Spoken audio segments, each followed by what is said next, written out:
This is me in Ireland, Italy, Germany, the UK, Brazil, Australia, South Korea, Argentina, Ghana, Mexico, and of course Antarctica. And fortunately that I had been able to go to all those places through studying abroad. Of course that means I complete some academic coursework, research experiences, or scholarship related activities at all those places. But let me tell you a story of my childhood. When I was 6 or 7, which is 14, 15 years ago, my family was still in Vietnam and we were so poor. We had only one 14-inch television at home, and I don't remember how many times that I have vowed with my dad in order to use the television to watch the television traveling program called Những Điều Kỳ Thú, or the interesting things around the world, as my dad wanted to watch world news, as you can imagine. The program highlights the interesting cultural practices that people practice, or the interesting places around the world. And all of those things were very interesting and they always fascinated me. As an innocent mind of a 6-year-old child, I always dreamed that I would be able to travel to all those places and experiences those on site. But as a child of a low-income family, that seemed impossible. I never imagined that I would immigrate to the United States and study abroad on all those places as well. But in 2013, I immigrated to the United States to settle a new chapter of my life with really nothing and minimal English. I could remember that on my plane to America, I could not communicate with the flight attendant to ask for a glass of water, and I stayed dehydrated for an entire flight before the plane landed to SeaTac Airport, and my sister picked me up there and got me the bottled water. But by somehow, I believed I will be successful one day. I studied 2 years in high school, graduated high school, and went to Washington State University to pursue higher education. And at WSU, I learned about study abroad opportunities.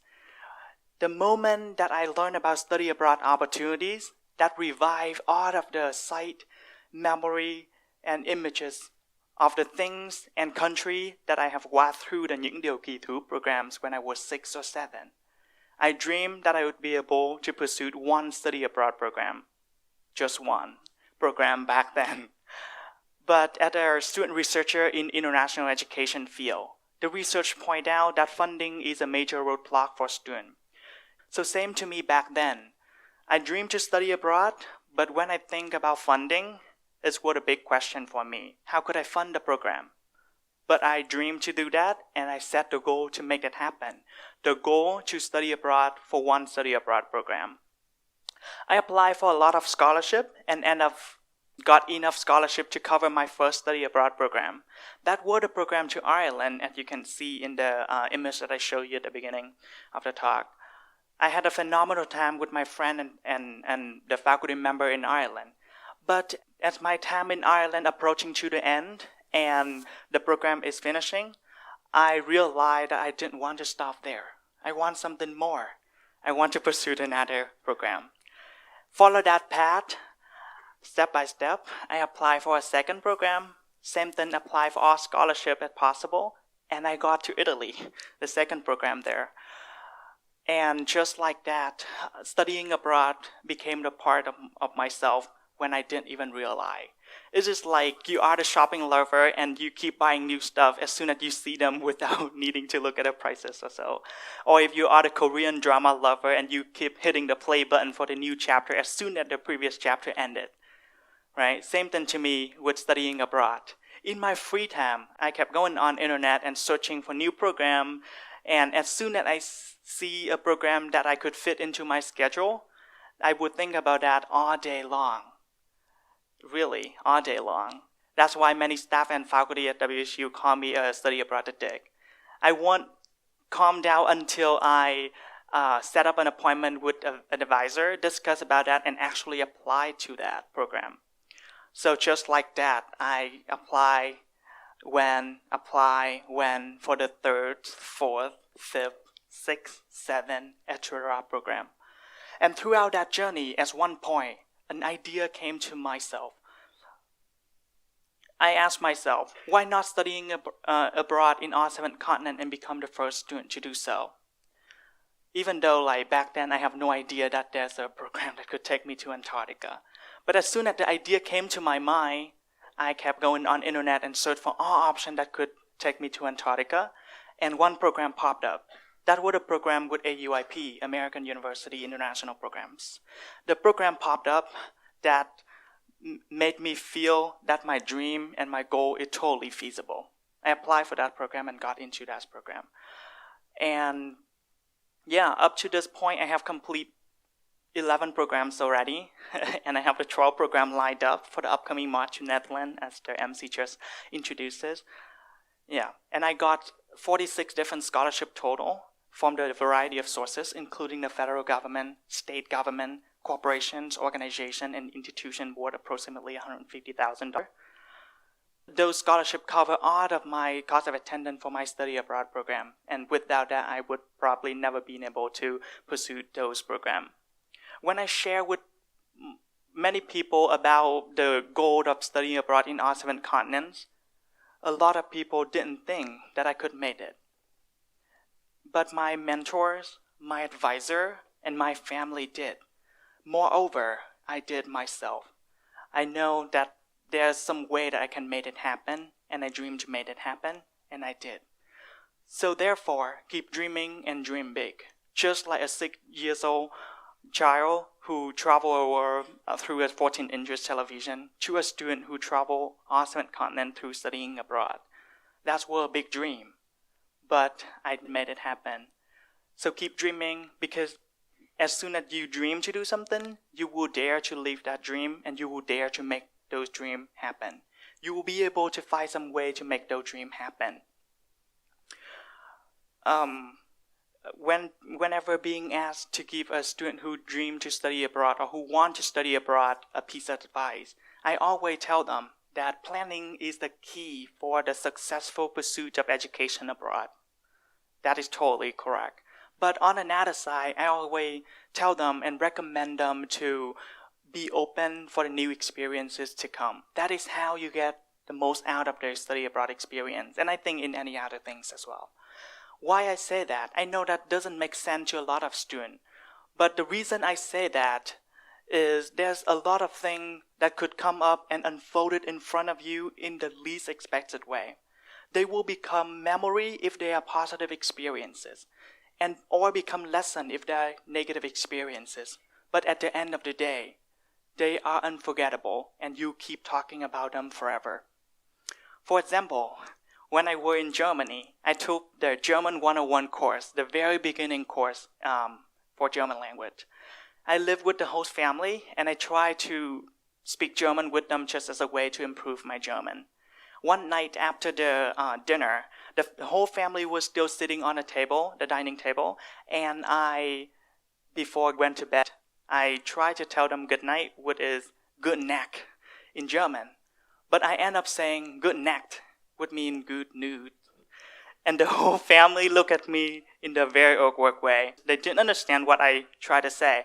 But my host mom figured that out, and she corrected me and make sure that I won't pronounce that incorrectly next time, just to make sure I won't say with anyone good news again. Same thing happened when someone asked me what I want to become in the future, and I end up saying I want to become the leader, would mean a ladder instead of their leader, which is a leader. So I say I want to become a ladder instead of become a leader. That's a very funny story, but they are unforgettable. And I learned from that, and I won't never say that I want to become a ladder or good news to anyone else again. When I were in Italy, in Rome, I arrived late at night, so the guy took me directly to the apartment where I would stay. I was so hungry at night, so I decided to go out and find something to eat, like a convenience store or a grocery shop or so. And if someone have been to Rome before, you could imagine that in Rome, it is easier to find a shoe store or a fashion store than a grocery shop. And I got lost in the middle of Rome on the first night of arriving. No address. I had no phone. I didn't speak Italian. It was late at night, so no one on the street. Every building looked similar.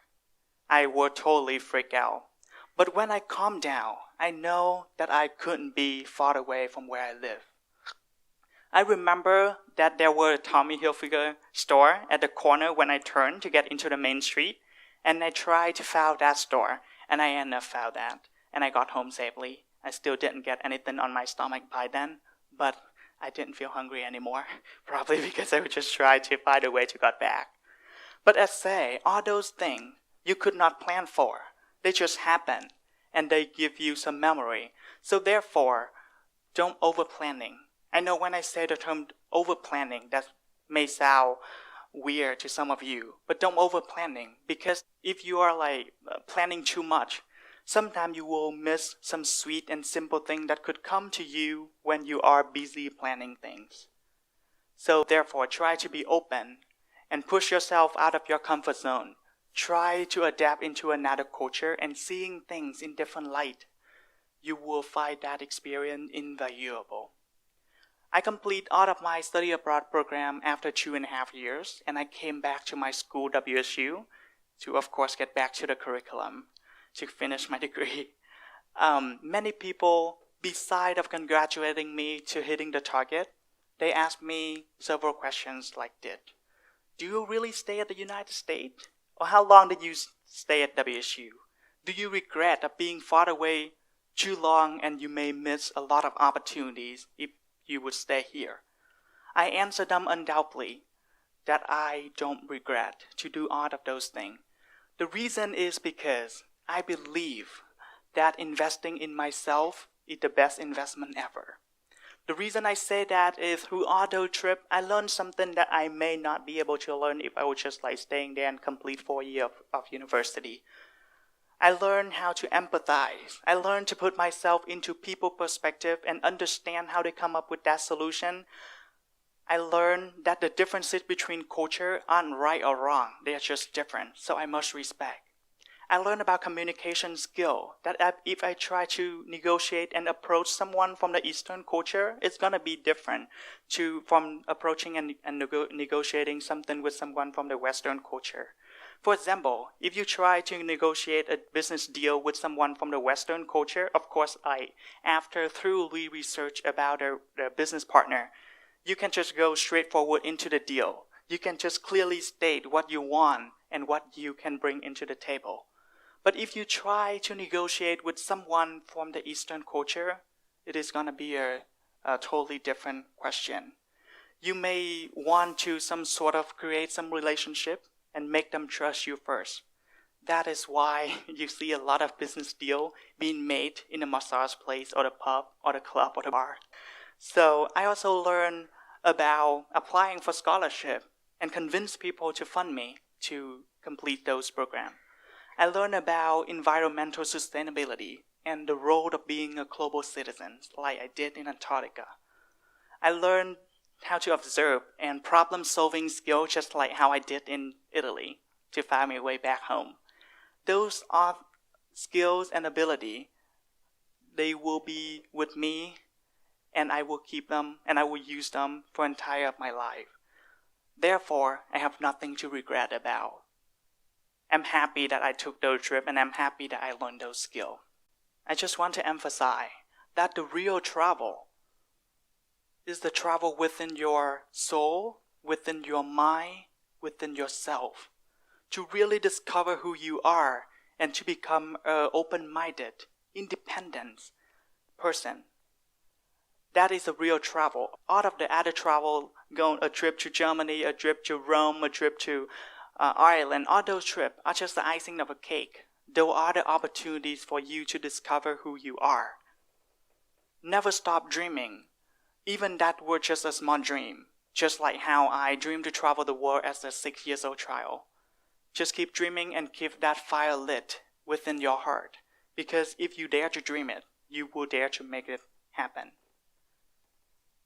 Keep pushing yourself out of your comfort zone and challenging yourself to try something different, because at the end of the day, you won't regret about it.